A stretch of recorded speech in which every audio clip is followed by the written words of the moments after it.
दोस्तों, आज से लगभग कुछ वर्षों पूर्व ही कोई भी एक एस्ट्रोलॉजर यदि एक कुंडली का बाकायदा प्रेडिक्शन करता था, मसलन कुंडली का मेलापक करना, कुंडली के बारे में जानकारी देना, उपाय वगैरह सेलेक्ट करना, एक अच्छा खासा टाइम उसे लगता था। मैं खुद अपनी बात यदि बताऊं तो जब मैंने शुरू में ज्योतिष प्रारंभ किया था, कृष्णमूर्ति पद्धति ज्योतिष की एक पद्धति है जो कि साउथ इंडियन पद्धति कही जाती है और बहुत ऑथेंटिक है। उस पर मैंने काम करना शुरू किया था तो कोई भी व्यक्ति यदि किसी की भी मेरे को अपने क्लाइंट्स की कुंडली देखनी होती थी तो उसके पूरे कैलकुलेशन करने में, पूरे टेबल बनाने में, पूरे सब लॉट्स बनाने में मुझे कम से कम 3 से लेकर 4 दिन का टाइम है कुंडली में लगता था। लेकिन अब देखिए कितनी सहूलियतें हमारे पास है। फिर कंप्यूटर आया, फिर लैपटॉप आया, धीरे धीरे हम लोगों ने लैपटॉप में देखना शुरू किया और अब तो आलम यह है कि मोबाइल में ही ऐप पड़े हुए हैं कुंडली के और उन ऐप के माध्यम से पूरी कुंडली हमारी जेब में होती है। हम जब चाहें ऐप से निकालकर कुंडली देख सकते हैं या दिखा सकते हैं। लेकिन यहां पर मैं आपको बताना चाहूंगा कि ज्योतिष के जो भी ऐप हैं उनमें सिर्फ 1% ही एथेंटिक ऐप हैं।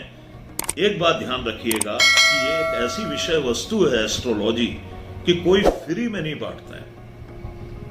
हम बड़े खुश होते हैं कि फ्री ऑफ कॉस्ट हमें ऐप मिल गए हैं और हम कुंडली देख सकते हैं, शेयर भी कर सकते हैं, सारी चीजें इसमें हमें पता लग जाती हैं। लेकिन हमेशा ध्यान रखिएगा कि जो चीज आपको फ्री में मिल रही है उसकी कीमत कहीं ना कहीं वसूली जाती है।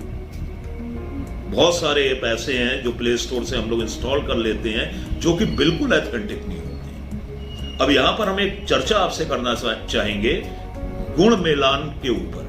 एक बार हमने और भी अपने वीडियो के स्टार्टिंग में हम कोई ना कोई एक विषय लेकर आते हैं जिस पर हमने चर्चा की थी गुण मेलापक के ऊपर। तो गुण मेलापक बड़ा जटिल विषय वस्तु है और मैं देखता हूं इसे लोग बड़े हल्के में आजकल ले लेते हैं। एक बार मैंने चर्चा की थी अपने वीडियो में कि कुंडली मिलाने के ऊपर कि बहुत सारे लोग इसे मानते हैं, बहुत सारे लोग इसे नहीं मानते हैं, वो एक मैटर अलग था।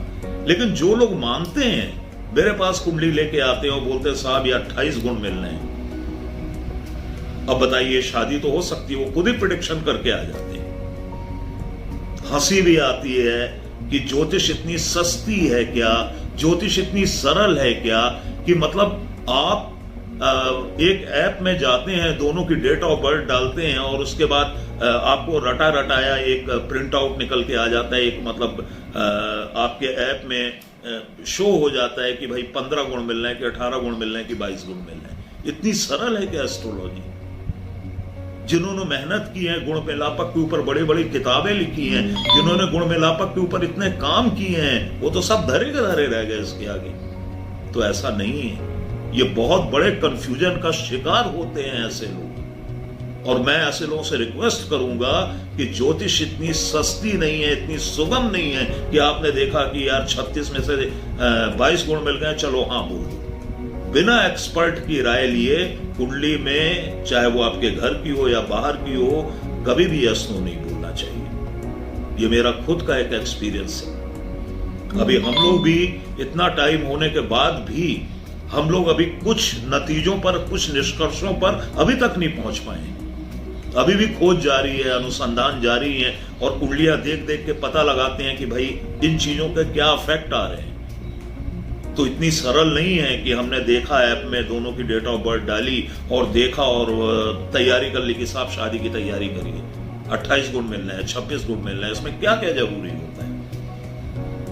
इसमें सबसे जरूरी बात होती है, ये तो सिर्फ आप गुण मेलापक देख रहे हैं, इसके बाद मस्ट होता है भाव मेलापक। उसकी चर्चा हम यहां पर बिल्कुल नहीं करेंगे क्योंकि ये विषय लंबा हो जाएगा। और दूसरी बात, ये थोड़ी सी गोपनीय बातें हैं। भाव मेलापक ऐसी चीज होती है कि बिना भाव मेलापक के किसी भी कुंडली मिलान को यस नो नहीं किया जा सकता है।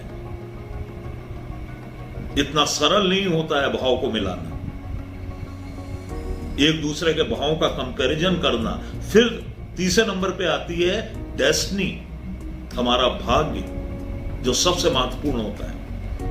एक व्यक्ति है, वो नौकरी की तैयारी कर रहा है, कंपटीशन दे रहा है, पीसीएस दे रहा है और यूपीएससी दे रहा है वगैरह वगैरह, ठीक है। हम उसकी कुंडली देखते हैं तो पता लगता है इसके भाग्य में नौकरी है ही नहीं, इसकी डेस्टिनी में नौकरी है ही नहीं, और ये अफोर्ड कर करके परेशान हुआ जा रहा है। तो ऐसी स्थिति में उसे सलाह दी जाती है कि भैया अपना काम देखो, यदि वो बात मानता है तो ठीक है, नहीं तो कुछ सालों तक और अपना समय बर्बाद करता है कंपटीशन में, कहीं सिलेक्शन नहीं होता, फिर आके वही करने लगता है जो हमने कुछ साल पहले बताया था। इसको कहते हैं डेस्टिनी। यह कभी नहीं बदलती है, नेवर। जो ब्रह्मा ने जो ब्रह्म लेख लिख गया है आपके भाग्य में, जिसको हम कहते हैं ब्रह्म लेख, वो कभी नहीं बदलता है। तो सबसे पहले हमें उस तक पहुंचना चाहिए। आपने कुंडली मिला ली, 36 में से 28 गुण मिल गए, 22 गुण मिल गए, 25 गुण मिल गए, आपने कहा बहुत बढ़िया है। बताना चाहूंगा भगवान राम और सीता के 36/36 पूरे 36 गुण मिले थे, फिर क्यों परेशानी गई? क्योंकि भाव में लापक शुद्ध नहीं था। बहुत सारी बातें वैल्यू करती है। इसके बाद मैं डेस्टिनी की बात कर रहा था। डेस्टिनी में सबसे पहले हमें क्या देखना होता है? मैरिड लाइफ कैसी है। वैवाहिक जीवन ही नहीं अच्छा है तो आप कितने भी गुण मिला लो, उससे क्या होगा? आपकी मैरिड लाइफ अच्छी नहीं है, 2 में से 1 मैरिड लाइफ अच्छी नहीं है, और आप उनकी 28 गुण देख के 30 गुण देख के शादी कर देते हो, क्या होगा इससे? बाद में द्विविवाह के योग बनेंगे, या परेशानियों के योग बनेंगे, या डिवोर्स के योग बनेंगे, या सेपरेशन के योग बनेंगे। तो इसलिए डेस्टिनी को चेक करना बहुत जरूरी है। डेस्टिनी के साथ कैरियर, यदि लड़का है तो उसका कैरियर कैसा रहेगा। बिना पैसे के आपकी बेटी या आपकी बहन, बिना एक कैरियर वाला जिसके कैरियर में बहुत ज्यादा अप एंड डाउन होगा, आप क्या वहां पे विवाह करवाना पसंद करेंगे? नहीं करेंगे आज के समय में। तो कैरियर इज द मस्ट। पैसा कैसा होगा, ये सारी चीजें डेस्टिनी से चेक होती है। संतान सुख कितना है, ये सारी चीजें डेस्टिनी चेक कराती है, डेस्टिनी से पता लगती है। और इसके बाद चौथा नंबर आता है मंगल दोष का, जो कि बहुत बड़ा फैक्टर होता है मैरिड लाइफ के लिए। बहुत सारे साउथ इंडियन एस्ट्रोलॉजर मंगल दोष को नहीं मानते हैं, हमारी कृष्णपूर्ति पद्धति में मंगल दोष को नहीं मानती है, लेकिन जो मैंने अपना अनुभव किया है, मैं मानता हूं मंगल दोष 100% काम करता है। मैं कम से कम 5000 कुंडलियों के एग्जाम्पल दे सकता हूं कि मंगल दोष ने ऐसी कुंडलियों को किस कदर और उनके जीवन को किस कदर प्रभावित किया। और मैं पहले भी आपको बता चुका हूं कि इन दिनों मेरा एक्सपीरियंस ये है कि चंद्रमा से बनने वाला मंगल दोष ज्यादा डेंजरस होता है बजाय लगन के। और मैं विद्वानों से निवेदन करूंगा कि मेरी बात को ना माने। यदि जो भी ज्योतिष के विद्वान मेरा वीडियो देख रहे हैं, वो इसके ऊपर एक रिसर्च करें, इसको प्रैक्टिकल करके देखिए। खासतौर पे लड़कियों की कुंडली में चंद्रमा से बनने वाला मंगल दोष ज्यादा हार्मफुल होता है। जैसे अभी तक हम सोचते थे 7.5 ही ज्यादा नुकसान करती है, लेकिन मैंने देखा चौथी अढ़ाइया बहुत बेकार टाइम होता है आदमी की लाइफ का, जो 2.5 साल की अवधि होती है, वनवास करा देती है। तो ये रिसर्च है। तो मैं निवेदन करना चाहूंगा कि इस तरीके के छोटे छोटे ऐप को लेके 28 गुण मिल गए, 26 गुण मिल गए, हाँ चलो सब कुछ बहुत अच्छा है, इस पे बिलीव ना करें। पहले अपने कुंडली की पूरी अपनी डेस्टिनी, मंगल दोष, उसके बाद आपकी कुंडली में विवाह सुख कितना है, ये सारी चीजों को चेक करने के बाद ही आगे बढ़ेंगे, आपकी कुंडली में और सामने वाले की कुंडली में। इतना आसान नहीं है कि हमने ऐप में देखा और डेट ऑफ बर्थ डाली और निकल के आ गया कि साहब इतने गुण मिल रहे हैं, चलो शादी कर लो। इतना आसान नहीं होता है। बात थोड़ा खरी है, लेकिन बहुत कड़वी भी है, लेकिन आपके भले के लिए है ये बात। दोस्तों, मेरा नाम है राजेश साहनी, मैं ज्योतिष और वास्तु विशेषज्ञ हूं, जैसा कि बातों से आपको पता लग रहा होगा।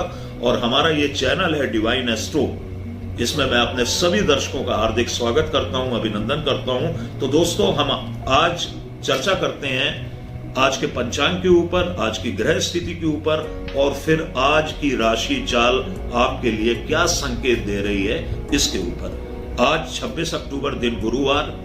आज का सबसे पहले हम पंचांग देखेंगे। आज आश्विन शुक्ल पक्ष की द्वादशी तिथि है। तो यहां हम सबसे पहले तिथि पर आएंगे। तो द्वादशी तिथि आज प्रातः काल 9:44 तक संचरण करेगी। इसके बाद त्रयोदशी का प्रवेश हो जाएगा। आज का नक्षत्र है पूर्वा भाद्रपद, जो कि प्रातः काल 11:07 तक संचरण करेगा। इसके बाद उत्तरा नक्षत्र का प्रवेश होगा। आज का योग है ध्रुव, जो कि 8:50 सुबह तक संचरण करेगा। इसके बाद व्याघात नामक योग का प्रवेश होगा। जैसा कि नाम से ही स्पष्ट है, व्याघात योग ज्योतिष में शुभ नहीं माना गया है। आज का अभिजीत मुहूर्त के बारे में हम आपको रोज बताते हैं कि प्रत्येक दिन का अभिजीत कालखंड जो होता है बहुत शुभ मुहूर्त होता है और इसमें आप स्थायी महत्व के किसी भी कार्य को निष्पादित कर सकते हैं। प्रातः काल मध्याह्न काल में ये होता है। तो हमारे नगर के सूर्योदय के हिसाब से जो आज का अभिजीत मुहूर्त है वो प्रातः काल 11:26 से लेके मध्याह्न 12:11 तक संचरण करेगा। राहु काल, जैसा कि आपको पता ही होगा राहु काल के बारे में, राहु काल में किसी भी प्रकार के शुभ कार्यों को नहीं किया जाता है। तो राहु काल का जो टाइम है आज का, वो मध्याह्न 1:14 से लेकर मध्याह्न अपराह्न 2:39 तक राहु काल का समय होगा। राहु काल जिस दिशा को प्रभावित करेगा वो है दक्षिण दिशा। आज पंचक लगे हुए हैं, जो कि अहोरात्र यानी कि दिन और रात व्याप्त रहेंगे, क्योंकि आज चंद्रमा का संचरण मीन राशि में है। हम पिछले वीडियो में आपको बता चुके हैं कि कुंभ राशि से लेकर मीन राशि तक की अवधि पंचक की कहलाती है।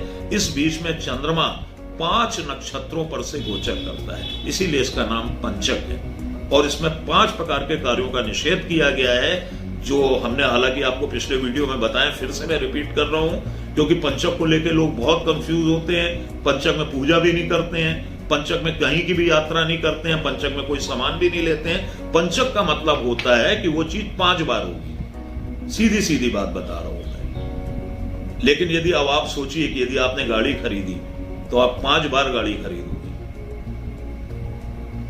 तो ये एक अच्छा योग हुआ कि खराब योग हुआ? आपने कोई भूमि खरीदी तो आप 5 बार भूमि खरीदोगे। इसी तरीके से द्विपुष्कर योग और त्रिपुष्कर योग में भी होता है। तो पंचक में 5 चीजों का निषेध कहा गया है। पहली बात है लकड़ी का एकत्रित करना, यानी किसी भी प्रकार के फ्यूल को एकत्रित करना, उसे कलेक्ट करना। दूसरे नंबर पे आता है चारपाई बुनना। ये पुराने जमाने की बातें हैं, पहले चारपाई को बुना जाता था। आज हम जो पलंग खरीदते हैं वो इसी के अंतर्गत आता है। समय काल और परिस्थितियों के अनुसार भाषाएं परिभाषाएं बदल जाती हैं। अब चारपाई कोई भी नहीं बुनता है, इसलिए हम कहते हैं कि पलंग नहीं खरीदना चाहिए। तीसरे नंबर पे आता है दक्षिण दिशा की यात्रा वर्जित कही गई है पंचक में। अब लोग क्या करते हैं, उत्तर की भी यात्रा नहीं करते हैं, पूरब की भी यात्रा नहीं करते हैं, बोलते हैं पंचक लगाए यात्रा नहीं करेंगे। ऐसा नहीं है, सिर्फ दक्षिण दिशा की यात्रा वर्जित है। फिर चौथे नंबर पे शवदाह वर्जित है। यह सबसे बड़ा पंचक का ड्रॉबैक है कि पंचक में यदि किसी की मृत्यु हो जाए तो पंचक दोष की शांति के बाद ही शवदाह कर्म करना चाहिए। और इसके बाद 5वां जो निषेध कहा गया पंचक में, घर की छत डलवाना। तो ये 5 कार्य पंचक में सिर्फ मना किए गए हमारे शास्त्रों में। इसके अलावा कुछ भी पंचक में कर सकते हैं। पूजा पाठ के लिए पंचक में किसी भी प्रकार का निषेध नहीं है। मूर्तियों के विसर्जन में कोई निषेध नहीं है। किसी भी चीज में इसके अलावा कोई निषेध नहीं है। फालतू पंचक का हुआ नहीं बनाना चाहिए कि पंचक में कोई भी काम शुभ काम नहीं करना चाहिए, बल्कि शुभ काम करने चाहिए। हाँ, शादी वादी नहीं करनी चाहिए। पता लगा कि आपकी 5 शादी होगी।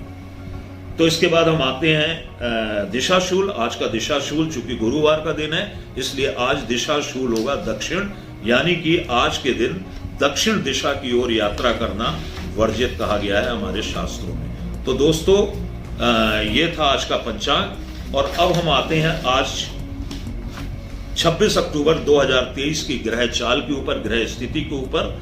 सबसे पहले चंद्रमा आज मीन राशि में गोचर करेगा। सूर्य का गोचर अपनी नीच राशि तुला में है। मंगल मेष राशि में है। शुक्र गत दिनों की भांति आज भी सिंह राशि में गोचर करेगा। शनि देव भी गत दिनों की भांति आज भी कुंभ राशि में गोचर करेंगे। इसके बाद केतु का गोचर तुला राशि में होगा, सूर्य मंगल और बुध के साथ। वर्तमान समय में तुला राशि में 4 ग्रहों की युति बन रही है, जैसा कि भी हमने आपको बताया।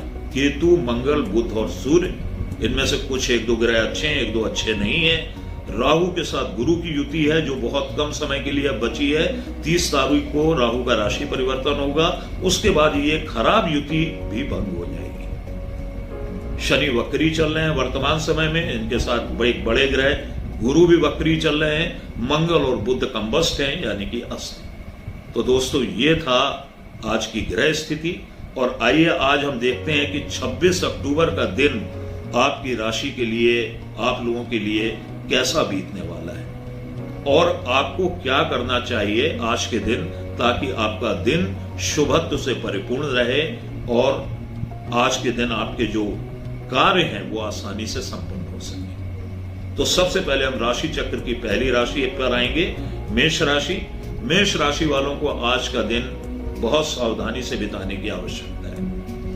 व्यर्थ के कामों में अपनी ऊर्जा बर्बाद ना करें, वाहन चालन में सावधानी रखें, अनापेक्षित खर्चों से आप परेशान हो सकते हैं, कोई फालतू में ऐसी बकवास करेगा कि आपका मूड खराब हो सकता है। तो इन सब बातों से बचने का प्रयास करेंगे, एक सामान्य तरीके से अपने दिन को बिताने का प्रयास करेंगे, तो आप जितना सामान्य बनाएंगे आपका दिन, यदि आज का सामान्य भी जाता है तो शुभ होगा।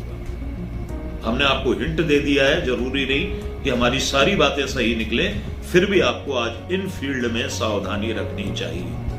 हनुमान चालीसा का प्रातः काल पाठ करना आज आपकी राशि वालों के लिए बहुत शुभ होगा। राशि चक्र की दूसरी राशि पर आते हैं, वृषभ राशि। आज का दिन बहुत शुभ है, सभी मनोकामनाओं की पूर्ति आपकी हो सकती है, कोई शुभ समाचार आपको सुनने को मिल सकता है। इसके पहले थोड़ी सी 1-2 दिन पूर्व कुछ जटिलताएं थी, कुछ अच्छा गोचर नहीं था वृषभ राशि वालों के लिए।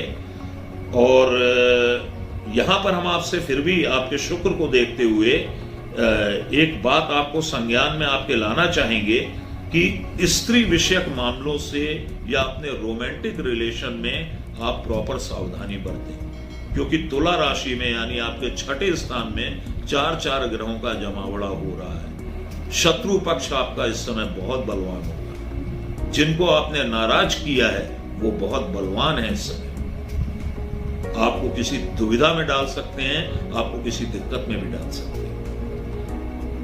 हालांकि बहुत अच्छा समय, मैं यदि ओवरऑल एक टाइम की बात करूं तो अभी वृषभ राशि का नहीं है, फिर भी आज का दिन उनका बहुत अच्छा है। इष्ट मित्रों परिजनों का आज आपको सहयोग भी मिलेगा, आकस्मिक लाभ के योग भी मिलेंगे। रोमांटिक रिलेशन वालों के लिए भी आज का दिन बहुत अच्छा होगा। आज के दिन का आपको लाभ उठाना चाहिए और दुर्गा चालीसा का यदि आप आज पाठ करेंगे तो आपकी परिस्थितियां और भी ज्यादा अनुकूल होगी। इसके बाद हम आते हैं राशि चक्र की तीसरी राशि, मिथुन राशि। मिथुन राशि वालों के लिए दिन ठीक ठाक रहेगा, 50-50 रहेगा। आज आप अपने कार्यों में ही व्यस्त रहेंगे और बहुत अच्छी बात है। मैं हमेशा कहता हूं व्यस्त होना बहुत अच्छा है। कार्य क्षेत्र में व्यस्त हो सकते हैं या आप कार्य क्षेत्र को लेकर कोई बड़ा प्लान बनाने की योजनाओं को क्रियान्वित कर सकते हैं, फलीभूत भी होगी वो आगे जाकर। इसके अलावा पारिवारिक उत्तरदायित्वों के प्रति आपको बहुत ज्यादा ध्यान देना पड़ेगा। कुल मिलाकर आपका दिन सामान्य रूप से शुभ है। आज के दिन यदि मिथुन राशि वाले गणपति की पूजा के साथ अपने दिन की शुरुआत करते हैं, ये सिर्फ हम आज के लिए आपको बता रहे हैं, तो शुभत्व तो आपके जीवन में और अधिक बढ़ेगा। कर्क राशि, राशि चक्र की चौथी राशि पर हम आते हैं। तो आज का दिन, आज के सितारे आपके लिए अनुकूल हैं। छोटी मोटी यात्रा का प्लान बन सकता है या आप हो सकता है यात्रा में हो, किसी तीर्थ स्थान की यात्रा या किसी मंदिर वगैरह में दर्शन का प्लान भी बन सकता है। धार्मिक आध्यात्मिक कार्यों से ये आपका दिन आज युक्त रहेगा। इसके अलावा इष्ट मित्रों का सहयोग, बड़े बुजुर्गों का सहयोग भी आपको प्राप्त होगा। कुल मिलाकर आज की ग्रह चाल आपकी राशि वालों के अनुकूल है। हनुमान चालीसा का पाठ करें, शुभताओं में और अधिक वृद्धि होगी। इसके बाद राशि चक्र की 5वीं राशि सिंह राशि। दिन अच्छा नहीं है, स्वास्थ्य का एक बार फिर ध्यान रखें। इसके अलावा ऐसी स्थिति ना आने दें कि कोई आपका मूड बेवजह खराब करके चला जाए और आप मुंह बाय देखते रह जाएं। समझ जाएं कि हाँ, ये जानबूझकर मुझे व्यथित कर रहा है, तंग कर रहा है, या ऐसी किसी भी परिस्थितियों का निर्माण हो रहा हो तो उससे दूर जाने का प्रयास करें। कुल मिला के आज के दिन आप थोड़ा सा निष्क्रिय रहें, बेहतर होगा कि आराम ही करते रहें तो ज्यादा अच्छा है। शिथिलता भी आप महसूस कर सकते हैं। जिन्हें हाथ पैरों में दर्द की शिकायत है वो भी थोड़ा सा शिकार हो सकते हैं। अपने ब्लड प्रेशर का भी ध्यान रखना आपके लिए आज थोड़ा सा आवश्यक होगा। हनुमान जी की पूजा के साथ, हनुमान चालीसा के पाठ के साथ आप यदि दिन का शुभारंभ करते हैं तो आपके लिए बहुत अनुकूल होगा। दोस्तों, मेरा एक बहुत मन है, मैं हनुमान जी के ऊपर पृथक से एक वीडियो बनाऊंगा। हनुमान जी की हनुमान चालीसा में ही आपके सर्व कार्यों की सिद्धि छुपी हुई है और मैं आपको चालीसा के प्रत्येक दोहे का एक अर्थ बताऊंगा और बताऊंगा कि इससे आप अपने कौन कौन से कार्यों को सिद्ध कर सकते हैं। किसी भी प्रकार के संकट के लिए यदि आप हनुमान चालीसा का पाठ नहीं कर पाते हैं या आप किसी परेशानी में फंसे हैं तो उनकी कई चौपाइयां ऐसी हैं, जैसे नासे रोग हरे सब पीरा, जपत निरंतर हनुमत पीरा। इस तरीके से आप पाठ कर सकते हैं। चौपाइयों का भी पृथक से पाठ कर सकते हैं। इसके बाद हम आते हैं राशि चक्र की छठी राशि, कन्या राशि। दिन बहुत शुभ है, सितारे आज आपके लिए सर्वथा अनुकूल हैं। आपके इष्ट मित्रों का, आपके परिजनों का, आपके लाइफ पार्टनर का सपोर्ट आपको मिलेगा। इसके अलावा यदि आप व्यापारिक कार्यों के लिए कोई योजनाएं बना रहे हैं तो योजनाओं को भी आप क्रियान्वित करने की दिशा में आज उचित कदम उठा सकते हैं। कुल मिलाकर आज सितारे आपके फेवर में हैं, हर तरीके का सपोर्ट आपको मिलेगा। कन्या राशि वाले आज गणपति के पूजन के साथ अपने दिन को शुरू करते हैं तो उनके लिए बहुत अनुकूल होगा। राशि चक्र की 7वीं राशि तुला राशि, आपकी राशि पर ही 4 ग्रहों का जमावड़ा है। बहुत मानसिक उलझन या मानसिक अप एंड डाउन की स्थिति में आप हो सकते हैं। कभी आपको कुछ अच्छा लगने लगेगा, कभी कुछ अच्छा लगने लगेगा। बहरहाल आज का दिन भी आपके लिए बहुत अधिक अनुकूल नहीं है। 50-50 यानी 100 रहेगा आपका दिन। कहीं से आर्थिक लाभ की संभावना आपके दिन को अनुकूल कर सकती है, लेकिन इसके अलावा आप अपने प्रतिद्वंदियों से, अपने विरोधियों से भी सावधान रहें। वो सर उठा सकते हैं या किसी बात को लेकर आपके खिलाफ जा सकते हैं। थोड़ा सा सामान्य रहने की कोशिश करें। संबंधों को भी बिल्कुल सामान्य तौर पर चलने दें। वाद विवाद या अनर्गल बातों जैसी स्थिति में आज के दिन ना पड़े तो ज्यादा बेहतर होगा। दुर्गा चालीसा का पाठ, इसके साथ दिन की शुरुआत आपके दिन की शुभताओं में वृद्धि करेगी। इसके बाद हम आते हैं राशि चक्र की 8वीं राशि वृश्चिक राशि। दिन बहुत अनुकूल है। आमोद प्रमोद मनोरंजन इत्यादि के कार्यों में आप लगे रहेंगे। सोशल मीडिया से जुड़े हुए जो भी लोग हैं वो सोशल मीडिया में अपना काफी एक टाइम देने की कोशिश करेंगे, जो प्रोफेशनल हैं, और उसमें उनको सफलता भी अच्छी मिलती हुई दिखाई दे रही है। संतान विषयक मामलों में भी आप लिप्त हो सकते हैं। आज कहीं ना कहीं आपके एजेंडे में रहेंगे। कुल मिलाकर एक खुशनुमा माहौल आपके परिवार में भी होगा। सितारे अनुकूल हैं, लाभ उठाएं और हनुमान चालीसा का एक आवृत्ति सुबह सुबह पाठ कर ले। जो भी कमी होगी वो खत्म होगी। धनु राशि पर हम आ रहे हैं। राशि चक्र की 9वीं राशि। आज आपको बहुत ध्यान रखने की जरूरत है। वाहन चालन में बहुत सावधानी रखें। ऊट पटांग तरीके से वाहन को बिल्कुल ना चलाएं। कम घर से निकलें या अपने ऑफिस या व्यापारिक स्थल से कम ही बाहर जाने का प्रयास करें। और अनहोनी या किसी से भी वाद विवाद की आशंकाएं यदि बन रही हैं तो उसे पोस्टपोन करने की कोशिश करें। अपनी तरफ से सरेंडर रहें, अपने आप माहौल आपके फेवर में आ जाएगा। माँ के नेचर को लेकर थोड़ा सा ध्यान रखना आपको आवश्यक है। उनके नेचर को भी लेके, उनकी अपेक्षाओं को भी लेके और उनके स्वास्थ्य को भी लेकर। ये सिर्फ आज के दिन के लिए हमने आपको सिर्फ हिंट दी है, जरूरी नहीं कि ये सब हो। आज यदि आप दिन का शुभारंभ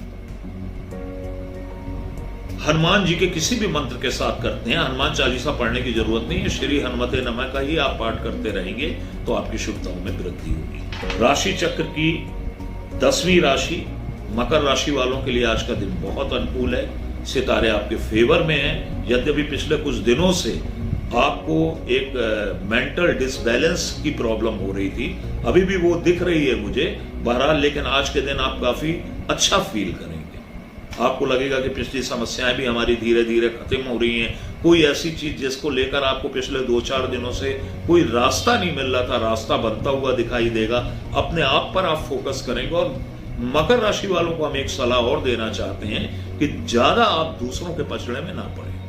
आप अपने आप को देखें, अपनी चीजों को देखें, सेंट्रलाइज हों, अपने ऊपर फोकस करें। आप हैं तो सब हैं। बाकी दुनिया में दुनिया के सभी लोगों को आप एक साथ कभी भी सेटिस्फाइड नहीं कर सकते। हमेशा ध्यान रखें। शिव जी की पूजा के साथ अपने दिन का शुभारंभ करें, अनुकूल। इसके बाद हम आते हैं राशि चक्र की 11वीं राशि कुंभ राशि। सामान्य सा दिन रहेगा आपके लिए। आर्थिक मामलों को लेकर थोड़ा सा अप एंड डाउन रहेगा आज। अर्थव्यवस्था को लेकर हो सकता है कहीं से आपको पैसे का बंदोबस्त करना पड़ रहा हो, वो आज हो सकता है। या फिर हो सकता है अपनी कुछ गिरती हुई इकोनॉमी को लेकर भी आप थोड़ा चिंतित हो। तो ये चिंता की कोई बात नहीं, अगले कुछ दिनों में आपकी प्रॉब्लम शॉर्ट आउट हो जाएगी और फिर से स्थिति आपकी पहले जैसी हो जाएगी। बहरहाल आज का दिन आपके लिए सामान्य शुभ है। पारिवारिक माहौल भी हमको अच्छा दिखाई दे रहा है आज के दिन के लिए आपका। आज यदि कुंभ राशि वाले भी शिव चालीसा या शिव पूजन या शिव पर अभिषेक के साथ अपने दिन का शुभारंभ करते हैं तो उनके लिए आज का दिन बहुत अनुकूल होगा। राशि चक्र की अंतिम राशि मीन राशि। राशि के ऊपर से ही चंद्रमा गोचर कर रहा है, जो कि सामान्य स्थिति कही जाती है। आज आपका दिन सामान्य रहेगा। कोई बहुत जीवन में उपलब्धि दिखाई नहीं देगी आज के दिन के लिए, या कोई बहुत बड़ा ड्रॉबैक भी आपके साथ नहीं होने वाला है। मीन राशि वाले आज यदि दुर्गा चालीसा के पाठ के साथ अपने दिन को शुरू करते हैं तो शुभताओं में और अधिक वृद्धि होगी। दोस्तों, हमारा ये वीडियो आपको कैसा लगा हमें प्लीज एक कमेंट करके जरूर बताइएगा। और यदि आपको हमारा चैनल पसंद आ रहा है तो हमारे चैनल को लाइक करें, इसको सब्सक्राइब करें। और कुछ लोग बराबर हमसे बोल रहे हैं कि वीडियो छोटे करें। हम इससे ज्यादा संक्षिप्त में अपनी बात नहीं कह सकते, क्योंकि मैं बार बार बता रहा हूं ये एजुकेशनल वीडियो है, लर्निंग वीडियो है। ये कोई मनोरंजन का वीडियो नहीं है कि हम 5-7 मिनट में अपनी बातें करके आपका मनोरंजन कर दें। हमारी कई जगह पर मजबूरी होती है। हालांकि जो भी राशिफल के अलावा वीडियो होते हैं वो हम उसे भरसक प्रयास करते हैं कि वो 10-12 मिनट से ज्यादा के ना। सहयोग बनाए रखें। अगले वीडियो के साथ हम फिर बहुत जल्द आपसे मिलेंगे। तब तक के लिए राधे राधे, जय श्री कृष्ण।